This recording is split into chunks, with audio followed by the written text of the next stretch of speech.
कक्षा 10 विषय भौतिक विज्ञान का प्रथम पाठ जब का प्रकाश है का पार्ट 4 लेकर आए हैं। हमने पार्ट 3 में प्रकाश किरण क्या होता है इसके बारे में अध्ययन किया, विवर्तन क्या होता है, क्वांटा क्या होता है और हमने प्रकाश की चाल के बारे में अध्ययन किया था। तो प्रकाश चाल में हमने क्या बताया था कि जो प्रकाश की चाल होती है निर्वात में कितना होती है आपकी 3 × 10⁸ मीटर प्रति सेकंड होती है, लेकिन जब एक किसी पदार्थ के माध्यम में जाती है तो इसकी चाल बदल जाती है। कहने का तात्पर्य है कि निर्वात के सापेक्ष कुछ कम हो जाती है। जैसे हमने बताया था जल में, निर्वात में क्या बताया था हमने,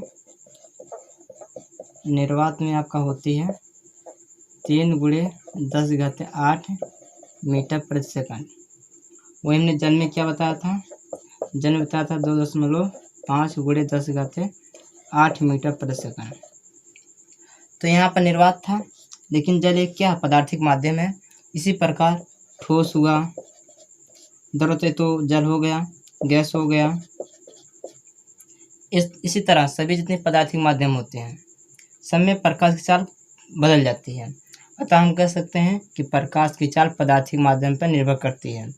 तो जो हम यूज करेंगे हर जगह तो वहाँ पर हम क्या बताते हैं, ये निर्वात की चाल बताते हैं, लेकिन और सभी पदार्थिक माध्यम में चाल अलग होती है। ये बात ध्यान रखना कि पदार्थिक माध्यम में प्रकाश की चाल अलग अलग होती है। अतः प्रकाश की चाल पदार्थिक माध्यम पर निर्भर करती है, ये हमें बात ध्यान में रखना। अब हमें जो पार्ट 4 में पढ़ना है, आपके अगले हेडिंग है प्रकाश का परावर्तन। तो आपको ये वाली बात समझ में आ गई होगी, तो इसको ध्यान में रखिएगा। और एक बात हम आपको बता दे रहे हैं कि हमने प्रकाश का गुण नहीं लिखा है। तीनों पार्ट आप देखेंगे तो उसमें प्रकाश का गुण आपको नहीं मिला होगा। इसके पीछे अगर जो लोग पूरे अच्छे तरीके से तीनों पार्ट देखेंगे तो समझ गए होंगे हमने क्यों गुण नहीं लिखा है, क्योंकि गुण सभी हो गए हैं। तीनों पार्ट में अगर देखेंगे तो सभी गुण मिल जाएंगे। जैसे हमने क्या कहा कि जब हम पहले पार्ट लेकर आए तो उसने बताया था कि विद्युत चुम्बकीय तरंग प्रकाश कैसे है, तो उसमें बताया था प्रकाश एक विद्युत चुम्बकीय तरंग है। ये आपका प्रकाश का एक गुण हो गया। फिर हम जो तरंग थी उसका जो तरंग दैर्घ्य था वो भी बताया था, तो प्रकाश की जो तरंग दैर्घ्य होती है वो भी एक उसका गुण हो गया। फिर हमने बताया कि प्रकाश किरण में कैसे चलती है, सरल रेखा में कैसे चलती है, इसके बारे में बताया था। तो प्रकाश सरल रेखा में चलती, इसी प्रकार इसका एक एक गुण हो गया। फिर देखा प्रकाश निर्वात में गति करती है, ये भी एक इसका गुण हो गया। प्रकाश की चाल बता दी, ये भी एक इसका गुण हो गया। इसी प्रकार हमने तीनों पार्ट मिलाकर प्रकाश के बारे में जो अध्ययन किया है उसमें से आप इसके गुण लिख सकते हैं, इसीलिए हम नहीं लिखा रहे हैं। तो जो लोग अच्छे से तीनों पार्ट पढ़े होंगे, हमारे देखे होंगे, उनको पूरी तरह समझ में आ गया होगा कि हमने गुण नहीं लिखा है। तो गुण आपको लिखना है, आप लिख लीजिएगा। हमें जो आगे बताना है पार्ट 4। पार्ट 4 में क्या पढ़ना है, प्रकाश का परावर्तन।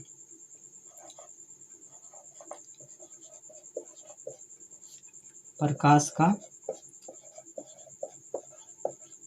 परावर्तन आपके लिए हेडिंग लगा लीजिए, प्रकाश का परावर्तन। तो प्रकाश समझ लिए, लेकिन हम परावर्तन पहले समझ लेते हैं, परावर्तन क्या होता है। तो परावर्तन केवल प्रकाश का परावर्तन नहीं होता है, वस्तुओं का भी परावर्तन होता है। जैसे आपकी दीवार है, मानते कोई सतह है, ठोस सतह है, हमने ये मान लेते हैं वस्तु है। वस्तु ये आपका एक दो माध्यम, एक ठोस माध्यम हो गया, ये आपका गैस माध्यम हो गया। जब कोई मान लीजिए वस्तु है, चलिए एक माध्यम से मान लीजिए किसी वस्तु की सतह से टकराने के बाद में क्या होगी, वापस आएगी, लेकिन जिस माध्यम से गई है उसी माध्यम में वापस आएगी। तो यहाँ से चलिए जो टकराने के बाद उसी माध्यम जो वापस आई है, इसी को हम क्या कहते हैं, परावर्तन कहते हैं। सिंपल सी बात, जाकर टकराएगी, टकराने में जिस माध्यम से गई है, ध्यान रखना। अगर आप देख रहे हैं यहाँ पर खुद ही बता सकते हैं माध्यम कैसे समान है। वाई माध्यम था, यहाँ से गई, टकराई, फिर टकराने में किधर आएगी, फिर वाई में तो आएगी। अरे जा भी रही वाई में, जा किधर से रही, वाई से तो जा रही है ना। यहाँ से जब टकरा रही फिर किधर आ रही, फिर वाई में आ रही है, ना कि तो अंदर थोड़ी नहीं जा रही है कि ठोस पदार्थ। अगर ठोस में चली जाती तब माध्यम चेंज होता, लेकिन यहाँ पर क्या होता है, हम कह रहे हैं कि इससे टकरा कर वापस आ रही है। केवल सतह से जा रही, उसके अंदर नहीं जा रही, सिर्फ सतह पे जा रही, टकरा कर फिर वापस आ जा रही है। तो गई फिर आई, तो वाई से गई थी फिर वाई में आ गई। तो जब वाई में जब गई, वाई से फिर आ गई, तो आपका क्या हो गया, एक घटना क्या कहलाएगा, परावर्तन कहलाएगा। तो आप समझ गए कि क्यों हमने कहा कि माध्यम वही है, यानी समान माध्यम कैसे हुआ, क्योंकि जब गई जिस माध्यम से टकराने में फिर आ गई वापस, गैस से गई थी, गैस में फिर आ गई, तो इस पर हम कह सकते हैं समान माध्यम। तो परावर्तन में आपका माध्यम समान होना चाहिए, ये बात ध्यान रखना। परावर्तन कहीं भी परावर्तन होगी तो माध्यम समान होगा, ना कि प्रकाश का परावर्तन कहीं भी परावर्तन घटना होगी तो माध्यम समान होना चाहिए। जिससे हमें यहाँ पर समझ चुके कि वायु से गई सतह से टकरा कर फिर वायु में आ गई, तो जो वायु में गई वायु से आई, दोनों में वायु आई, जो वायु है आपका दोनों में हो गया, तो इसलिए हम कह सकते हैं कि आपका जो माध्यम था समान था। तो यहाँ तक आपको समझ में कि कैसे माध्यम समान हुआ, और ये टकरा कर वापस आने क्या कहलाता है, परावर्तन कहलाता है। तो प्रकाश का परावर्तन, इसको भी समझ लेते हैं पूरी तरह। परावर्तन समझ लिए, अब किसकी बात करते हैं, प्रकाश का परावर्तन का। तो प्रकाश का परावर्तन क्या होता है, पहली बात हम देख रहे हैं कि जो प्रकाश होती है ये भी टकराएगी तभी तो वापस आएगी। तो हम पहले ध्यान देते हैं कि प्रकाश सबसे अच्छा कहाँ से टकरा कर वापस आती है। तो हम लोग पहले से पढ़ चुके हैं छोटी कक्षाओं में कि चिकनी सतह से प्रकाश अधिकतर चिकनी सतह से टकराती है तो जल्दी वापस आती है। अधिकतर किरणें बहुत ज़्यादा जो होती है टकरा कर वापस आ जाती हैं, खुरदरी रहेगी तो नहीं होती है। तो इसीलिए हम सतह कैसे लेंगे परावर्तन के लिए प्रकाश का, तो हमें लेना है चिकनी सतह। तो इसकी परिभाषा एक बार समझ लीजिए क्या होता है। जब प्रकाश की किरण किसी चिकनी या पालिशदार सतह, आपकी जो सतह होनी चाहिए चिकनी या पालिशदार सतह पर आपतित होती है, आपतित मीन्स वही आने वाली किरणें, तो जब आपतित होती है तो आने के बाद क्या होती है, सतह से टकराकर क्या होती है, उसी माध्यम में वापस लौट आती है। प्रकाश की यही घटना क्या कहलाती है, प्रकाश का परावर्तन कहलाती है। बात समझ में आ गई। इसके लिए हम परिभाषा लिख दें, पूरी बात समझ में आ जाएगी।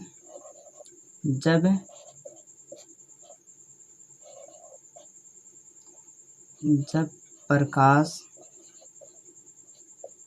की किरण किसी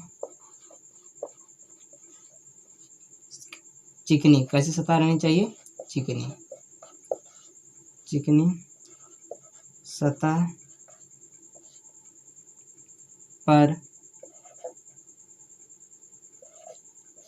आपतित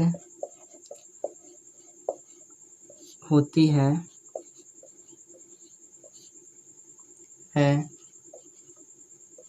तो प्रकाश की अधिकांश किरणें क्या होती हैं, किरणें सतह से टकराकर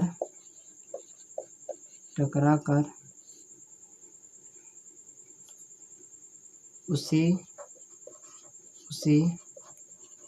माध्यम में वापस लौट आती हैं,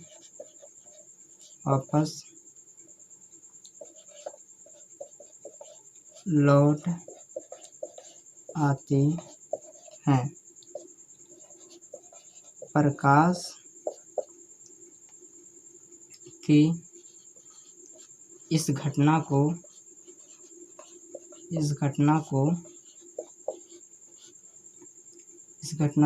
क्या कहते हैं, प्रकाश का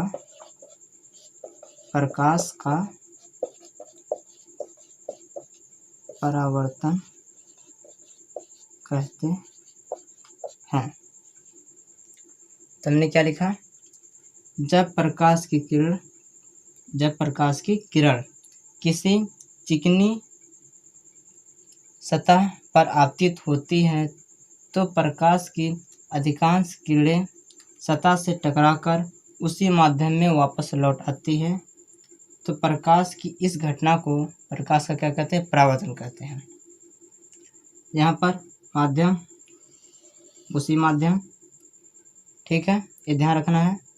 और जो आपका टकराएगी तो भी तो परावर्तित होगी, तो हम यहाँ पर क्या देख रहे हैं, प्रकाश किरण मान लेते हैं, प्रकाश किरण है, आई ये सतह थी चिकनी, इससे टकराई, टकराने के बाद फिर वाई से आई थी, वाई में चली गई, चाहे निर्वात लेंगे निर्वात से आएगी फिर निर्वात में चली जाएगी। तो हमेशा परावर्तन में माध्यम समान रहेगा, क्योंकि वाई से गई फिर यहाँ से टकराई, मैंने आपतित हुई, यहाँ पर टकराई फिर वापस आ गई वाई में। तो देख रहे हैं वाई और वाई जो आपका आ रहा है बार बार 2 बार आ रहा है, तो मतलब समान, आपतित में भी वाई आ रहा है, परावर्तित होकर जो लौट रही है तो आप भी वाई माध्यम में जा रही है, तो आपका दोनों माध्यम समान है, और इसीलिए हम क्या करते हैं उसी माध्यम में लिखते हैं, जो लिखे हैं वहाँ पर उसी माध्यम, इसीलिए लिखें बात को। तो आपकी पूरी बात समझ आ गई कि प्रकाश का परावर्तन क्या होता है। अब इसको हम चित्र द्वारा समझते हैं।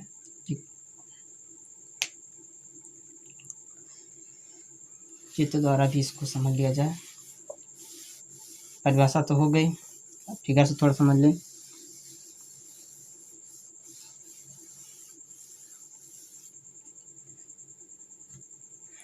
इसमें हम क्या लेंगे, पहली बात हमने कहा था कि प्रकाश कहाँ पर गई थी, चिकनी सतह पर। में से एक सतह लेते हैं, और कैसा सतह रहना चाहिए, चिकनी सतह। चिकनी सतह कब रहेगी, जब उसको पॉलिश किया रहेगा। तो यहाँ पर ये जो तिरछी रेखा है क्या दर्शाती है, पॉलिश, इस सतह को क्या किया गया, पॉलिश किया गया। तो तिरछी रेखा क्या दर्शाती है, पॉलिश की गई है, तो ये पॉलिश सतह हो गई। अब हम यहाँ क्या देखेंगे, प्रकाश को लेकर आएंगे, तो जो प्रकाश से आपतित किरण तो ये है आई, यहाँ पर टकराई, टकराने के बाद में क्या हुआ, माध्यम में, मान लीजिए आपका वाई था, ये आपका क्या था, वाई था, तो यहाँ पर वाई से आई, ये आपका कोई ठोस था, क्योंकि परावर्तक पृष्ठ तो ठोस रहेगा, तो ठोस से क्या हुई, टकराई, तो ये आपका दूसरा माध्यम है ना, ये वाई आपका गैस है, ये आपका ठोस है। तो यहाँ पर लेकिन जब टकरा कर तो ठोस में थोड़ी नहीं आ रही है, फिर वाई में तो चली गई ना, यहाँ देखिए वाई तो में भी जाएगी, वाई वाई सेम है, तो माध्यम सेम हो गया, मैंने लिखा था ना उसी माध्यम में हो गई। एरो जरूर दर्शाना भैया, एरो का बहुत महत्व होता है, अगर एरो नहीं रहेगा तो कैसे बताएंगे कि कौन सा आपतित है कौन सा परावर्तित है। तो आपका जो ये तीर का चिन्ह है इसको जरूर लगाइएगा, नहीं तो आपकी पूरी बात तो लगभग गलत मान ली जाएगी। अब यहाँ देखते हैं, तो हो गई आपकी आपतित किरण, हो गई आपकी परावर्तित किरण। तो जो आने वाली किरण है और ये जाने वाली किरण है, यहाँ पर टकराएगी। अब यहाँ पर इसको हम लिख सकते हैं, ये आपतित किरण, या फिर क्या है, आपतित किरण, ये आपकी कौन सी है, परावर्तित किरण,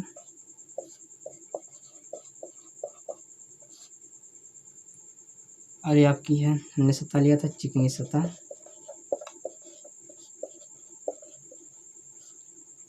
हम इसको जो सतह से टकरा कर टकराती है जहाँ पर, उसको हम परावर्तक पृष्ठ भी कहते हैं, तो परावर्तक पृष्ठ लिख देते हैं तो ज़्यादा अच्छा है।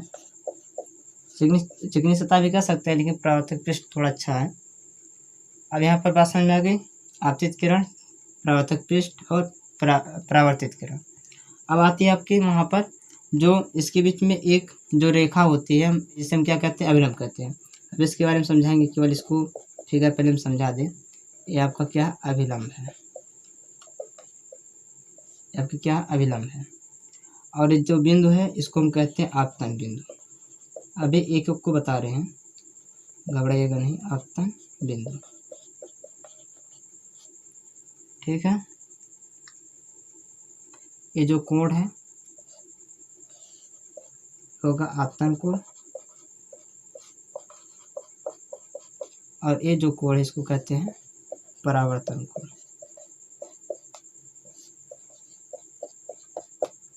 ठीक है। इसको करते हैं आई से, इसको कहते हैं आर से प्रदर्शित। तो आपतित किरण, परावर्तित किरण, चिकनी सतह को क्या कहते हैं, परावर्तक पृष्ठ कहते हैं। ये जो लंब होती है उसे हम अभिलंब कहते हैं, जो अभिलंब, और इसको जो कोण है इसको इधर को कहते हैं आपतन कोण, और ये होती है परावर्तन कोण, और जो बिंदु होता है उसे कहते हैं आपतन बिंदु।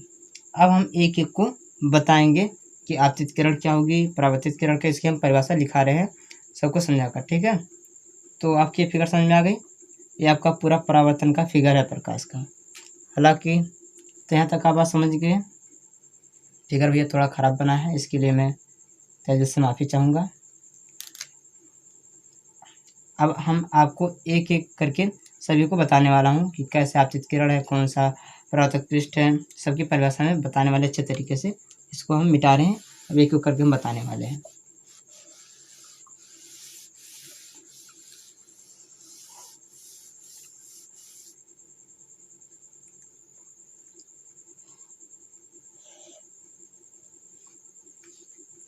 यहाँ पर हम छोटे से फिगर बना दे रहे हैं। तो यहाँ पर हमने इसे लिया था आपका एक, पहले क्या लिया था हमने एक चिकनी सतह ली थी। हमने क्या लिया था? चिकनी सतह। चिकनी सतह का इसको पॉलिश किया रहेगा ना। तो आपको इसको हम क्या कहते हैं? चिकनी सतह को हम क्या कहते हैं? परावर्तक पृष्ठ कहेंगे। तो पहले आपकी हेडिंग क्या रहेगी? परावर्तक पृष्ठ। पर हमने क्या लिया? परावर्तक पृष्ठ लिया। नहीं, प्रकाश किरण किस पे टकराएगी? तो हमें परावर्तक पृष्ठ पहले समझाना कि परावर्तक पृष्ठ क्या होता है।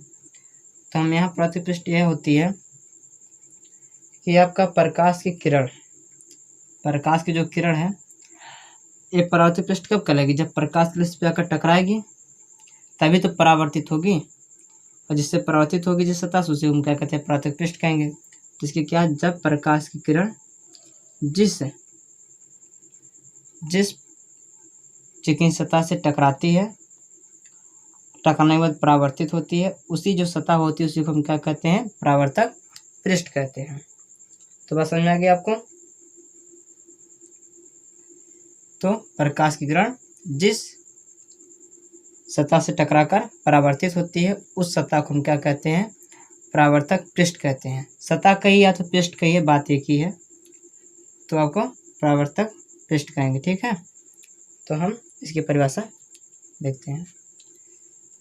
प्रकाश किरण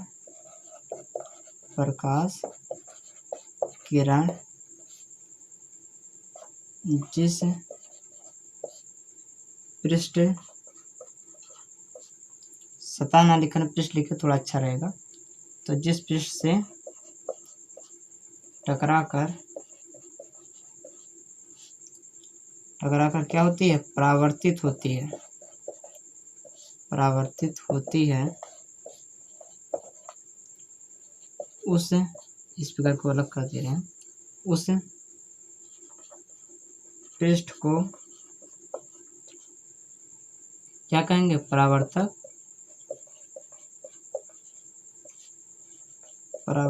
पृष्ठ कहते हैं। समझ आई बात कि परावर्तक पृष्ठ क्या होगा? प्रकाश किरण जिस पृष्ठ से टकराकर परावर्तित होती है, उस पृष्ठ को हम क्या कहते हैं? परावर्तक पृष्ठ कहते हैं। तो अगर मान लेते हैं एक आपका, इसको दर्शा दे रहे हैं, मान लीजिए यम और यम डैश से, तो आपका परावर्तक पृष्ठ क्या रहेगा? यम डैश रहेगा। ठीक है, तो जो ये सतह रहेगी उसी को हम पृष्ठ कहते हैं। चाहे सतह कहे चाहे पृष्ठ कहे, बात एक ही है। तो अब समझने के बाद कि परावर्तक पृष्ठ क्या होगा। अब जो आगे वाली बात है, जो किरण आ रही है, इस किरण को हम क्या कहते हैं? आपतित किरण।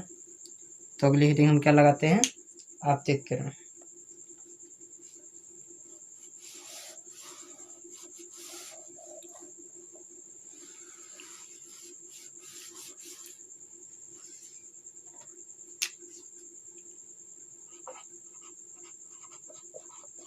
आपतित किरण। तो देखिए आपतित किरण क्या होता है। हम यहाँ क्या देख रहे हैं? ये किरण हमने फिगर में बताया था, ये तो आपतित किरण है ना। तो इसको क्या देख रहे हैं? जो प्रकाश किरण, अब प्रकाश किरण है, परावर्तक पृष्ठ है। अब हमें इस फिगर बनाना परिभाषा इसी फिगर से। तो हम क्या करेंगे? यहाँ देख रहे हैं कि आपकी आ रही जो प्रकाश किरण परावर्तक पृष्ठ से टकरा रही, और इसी तो हम आपतित किरण कहेंगे। तो हम क्या कहेंगे? जो प्रकाश किरण परावर्तक पृष्ठ से आकर टकराती है, उसी को हम क्या कहते हैं? आपतित किरण कहते हैं। जब टकराएगी तो परावर्तित हो जाएगी, तो परावर्तित किरण दूसरा हो जाएगा। जिसमें यही बनी परिभाषा, क्या बनेगी आपकी? वे प्रकाश किरण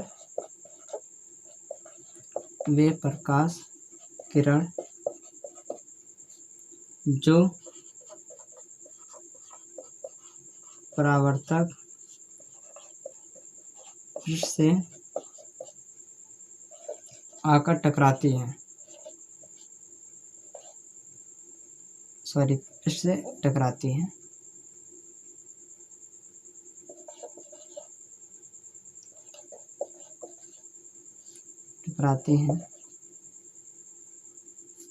उस प्रकाश किरण को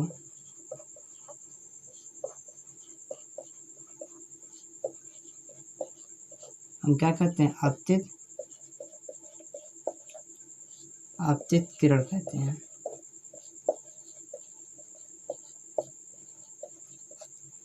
तो ये प्रकाश किरण जो परावर्तक पृष्ठ से आकर टकराती है, यही तो आकर टकराई है, इसी को हम क्या कहते हैं? आपतित किरण। बस सिंपल सी है बात, जैसे जैसे हुआ वही लिख दो बस। तो वे प्रकाश किरण जो परावर्तक पृष्ठ से आकर टकराती है, वही प्रकाश की किरण क्या होती है? आपकी आपतित किरण होती है। अब आप क्या देख रहे हैं? यहाँ पर आकर टकरा रही है, तो टकरा रही है तो यहाँ पर हमने क्या बताया था? आपतन बिंदु। मैंने बताया था आपको आपतन बिंदु। तो अगला जो हमारी हेडिंग पड़ेगी क्या पड़ेगी? आपतन बिंदु, क्योंकि जब टकराएगी तब जाकर परावर्तक जिस बिंदु पर टकराएगी तो वही तो आपतन बिंदु है। अब हम आपतन बिंदु की परिभाषा लिखेंगे। ठीक है, स्टेप बाय स्टेप चल रहे हैं, उसी तरह सुनते जाइएगा। तो अगली वाली आपकी हेडिंग क्या रहेगी? आपतन बिंदु। यहाँ पर अगली हेडिंग डालते हैं आपतन बिंदु। तो आपतन बिंदु क्या है? कि आपतित किरण परिभाषा जान गए ना, तो आप सीधे बोलेंगे आपतित किरण परावर्तक पृष्ठ के जिस बिंदु पर आकर टकराती है। क्योंकि आपका एक तो थोड़ी नहीं कि परावर्तक पृष्ठ हर जगह आकर आई तो पूरी जगह फैल गई, पूरी तरह थोड़ी नहीं फैली है, एक बिंदु पर आकर मिली है। तो आपके परावर्तक पृष्ठ और आपतित किरण जिस बिंदु पर मिली है, वही तो बिंदु तो आपका आपतन बिंदु है। तो हम इसका लिखेंगे आपतित किरण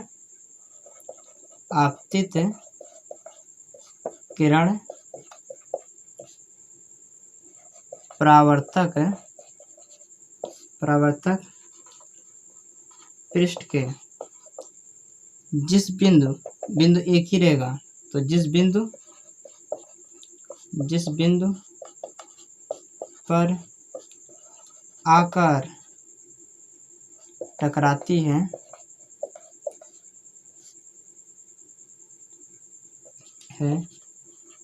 उस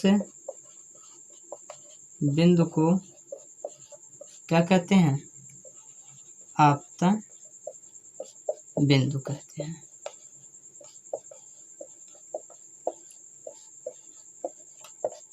आगे बात समझ में कि आपतन बिंदु क्या हुआ? तो आपतित किरण परावर्तक पृष्ठ के जिस बिंदु पर आकर टकराती है, उस बिंदु को हम क्या कहते हैं? आपतन बिंदु कहते हैं। तो अब समझ आएगी बात। अब आकर आपतन बिंदु पर आकर मिली, अब टकराने में क्या होगी? परावर्तित होगी ना। तो आपकी अगली हेडिंग क्या पड़ेगी? ये जो किरण कौन सी आपकी है? परावर्तित किरण। तो यहाँ पर लिखेंगे नहीं, बता देंगे क्योंकि स्पेस नहीं है। तो यहाँ पर कौन सी किरण है? परावर्तित किरण। तो अगली हेडिंग हम क्या डालेंगे? परावर्तित किरण।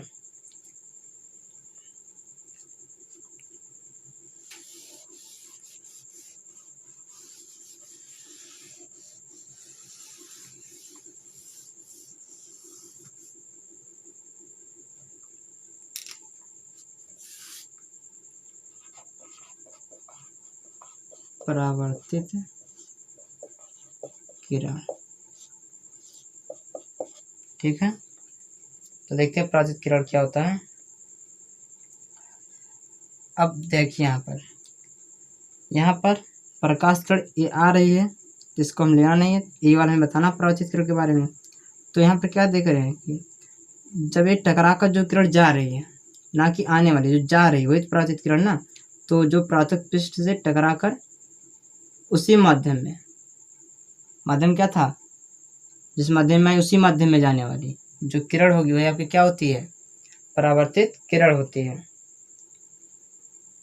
तो परावर्तित क्या रहेगी? वे प्रकाश किरण जो पृष्ठ से टकराकर, कौन सी पृष्ठ? आपकी जो परावर्तक पृष्ठ है से टकराकर उसी माध्यम में लौट आती है। माध्यम देखिए उसी माध्यम में लौट आ रही है, वही किरण क्या कहलाती है? आपकी परावर्तित किरण कहलाती है। तो हम इसके परिभाषा लिखते हैं, वे प्रकाश किरण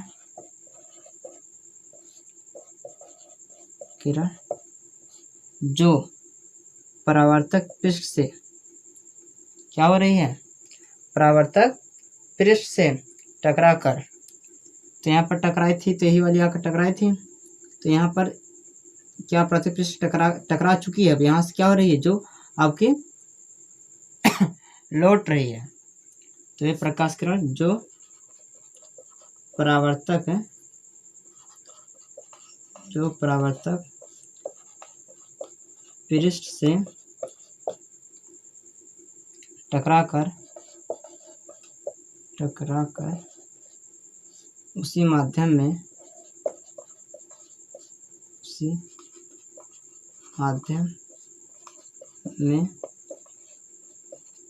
लौट आती है,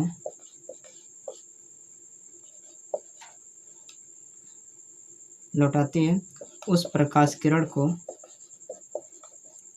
प्रकाश किरण को हम क्या कहते हैं? परावर्तित किरण कहते हैं। तो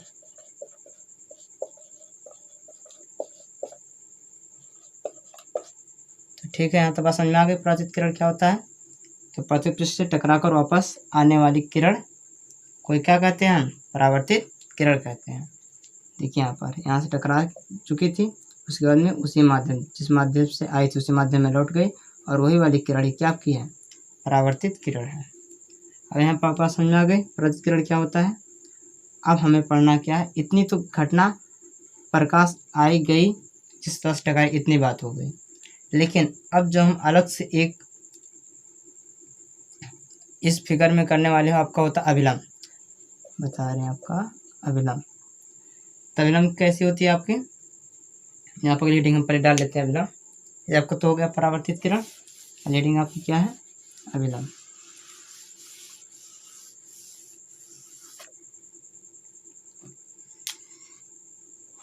ये पड़ गया आपका अभिलंब। पूरी बात समझ में आ रही है ना? उम्मीद तो ही कर रहा हूँ पूरी बात समझ में आ रही है। अब देखिए यहाँ पर हमें पढ़ना अभिलंब। अभिलंब क्या है? हमने कहा ये आपकी किरण आई, टकरा को चली गई, लेकिन जो अभिलंब होती है एक प्रकाश के साथ नहीं आती है। इसको हम अलग से एक हम रचना समझ लीजिए करते हैं। और एक ऐसी होती है जो परावर्तक पृष्ठ होता है, जो आपतन बिंदु होता है, इसी के आपतन बिंदु पर एक हम लंबवत एक रेखा खींच देते हैं। एक क्या कहते हैं? हम लंबवत रेखा खींच देते हैं, और इसी को हम क्या कहते हैं? अभिलंब कहते हैं। तो एक कैसी होती है? एक आभासी तौर पर जो मानी गई होती है, ये होता नहीं है, उसको हम मानते हैं, एक रेखा खींच कर मानते हैं। ये होती नहीं है कि एकदम फिक्स होती है, नहीं, उसको हम खींचते हैं खुद अपने से ही, जिसे हम क्या कहते हैं? आपका अभिलंब कहते हैं। ठीक है, तो आपके अभिलंब की परिभाषा क्या होगी? परावर्तक पृष्ठ के आपतन बिंदु, कहीं पर और लंब नहीं रहेगा, रहेगा कहाँ पर? आपतन बिंदु पर खींची गई सरल रेखा क्या कहलाती है?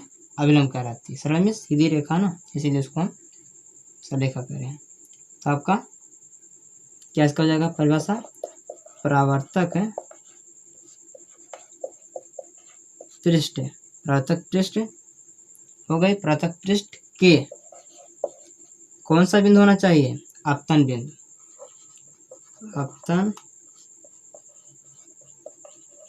बिंदु पर खींची गई लंबवत सरल रेखा को हम क्या कहते हैं? अभिलंब कहते हैं। अभिलंब कहते हैं। आगे समझ में ना। तो परावर्तक पृष्ठ का जो आपतन बिंदु होगा उसी पर लंबवत खींची गई सरल रेखा को हम क्या कहते हैं? अभिलंब कहते हैं। तो यहाँ पर आपको समझ। अब यहाँ पर देखते हैं, अब दो बात और अब क्या जाएगी। अभिलंब की इधर से जो कोण बन रहा है और इधर जो कोण बन रहा है, ये होता है आपकी आई, ये होती आर, ये होता है आपतन कोण, ये होता है परावर्तन कोण। तो अगली हेडिंग हम क्या डालते हैं? आपतन कोण। यहाँ तक पूरी बात समझ में आ गई ना। अगली हेडिंग आपको क्या डालते हैं? आपतन कोण।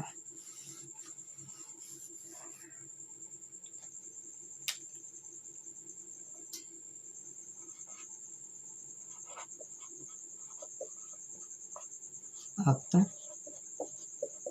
कोण। आपतन कोण क्या होता है कि आपके आपतित किरण और अभिलंब के बीच बने कोण को हम क्या कहते हैं? आपतन कोण। सिंपल सी आपका है। आपतित किरण तथा अभिलंब। अभिलंब कैसी रेखा है? एक मानी गई रेखा है, काल्पनिक रेखा है, वो कहीं से नहीं आई। इसको बात ध्यान रखना हमेशा अभिलंब को। अभिलंब काल्पनिक रेखा है जिसको हम केवल आपतन बिंदु पर एक आभासित तौर पे मान लिए हैं, एक रेखा मान लिए हैं। ठीक है, इसको बात पूरी तरह याद रखना, कहीं इसको बात भूलना मत कि अभिलंब साथ में आता है, साथ में नहीं आता है। एक खींची गई जो आपकी काल्पनिक रेखा होती है अभिलंब। ठीक है, तो आपतित किरण तथा अभिलंब के बीच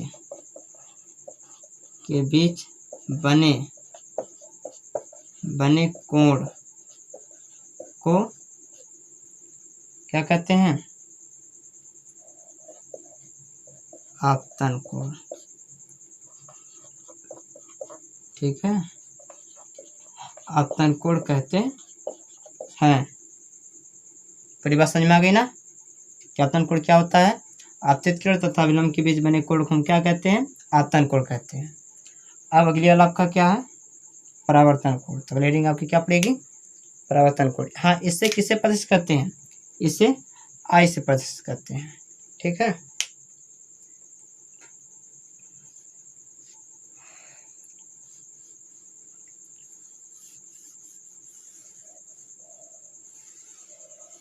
अब अगला आपका है परावर्तन कोण।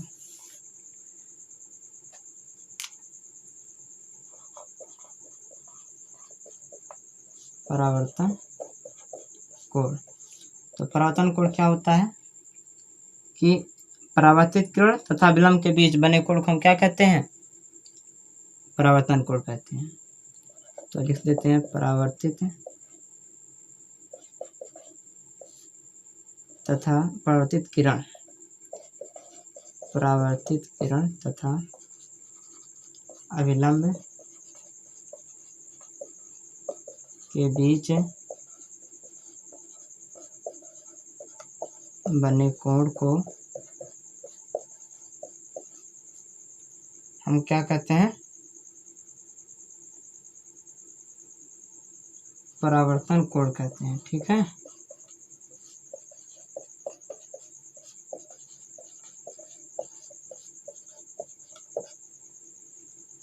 बात समझ में आ गई कि परावर्तित किरण तथा अभिलंब के बीच बने कोण को परावर्तन कोण कहते हैं। इसे किससे प्रदर्शित करते हैं? स्मॉल आर से। अब यहाँ तक आपकी जो बात थी पूरी बात हो गई। हाँ, एक बात और आपका ध्यान रखना है कि जब भी परावर्तन होगा प्रकाश का, उसके चाल में बदलाव नहीं होता है। कहने का हमारा तात्पर्य है कि प्रकाश के परावर्तन में प्रकाश की चाल में कोई परिवर्तन नहीं होता है। उसकी चाल जो रहती है वही रहती, नियत रहती, बदलती नहीं है कि बदल जाएगी। ठीक है, उसकी चाल बदलती नहीं है। ये बात ध्यान रखना। यहाँ पे स्टार बनाकर चाहे लिख लेना।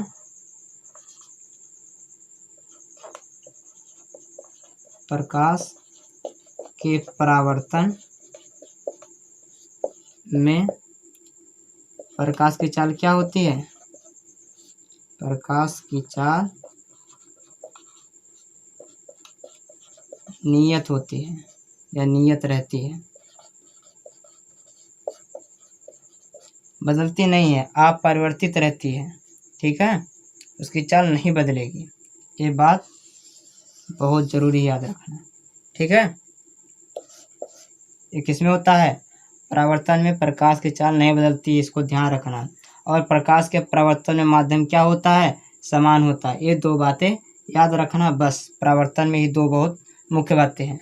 और हमने जो परावर्तन संबंधित जितनी इसमें घटनाएं हुई, इससे जो कौन सी किरण इसको कहा जाता है, कौन आपतित किरण होती है, कौन परावर्तित किरण होती है, अभिलंब क्या होता है, परावर्तक पृष्ठ क्या होता है, आपतन कोण क्या होता है, परावर्तन कोण क्या होता है, आपतन बिंदु क्या होता है, इसके बारे में आपको समझाने की कोशिश की।